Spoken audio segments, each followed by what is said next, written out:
Welcome to MiConvert. In this tutorial, I will show you how to convert LAZ files to 3DM format, completely free and online. Open your browser and search for LAZ to 3 decimeters MiConvert.com.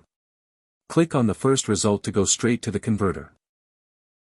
You are now on the LAZ to 3DM converter page.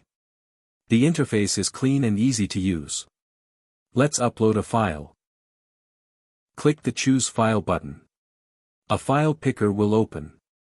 Select the LAZ file you want to convert, then click Open. Your file is loaded and ready. You can see the file name, size, and destination format. Click Convert now to start the conversion. The conversion is in progress. You can see the progress bar moving. This usually takes just a few seconds. Done. Your file has been successfully converted. Click Download to save the 3DM file to your computer. That's it. Visit MiConvert.com for more free conversion tools. Subscribe for more tutorials. Thanks for watching.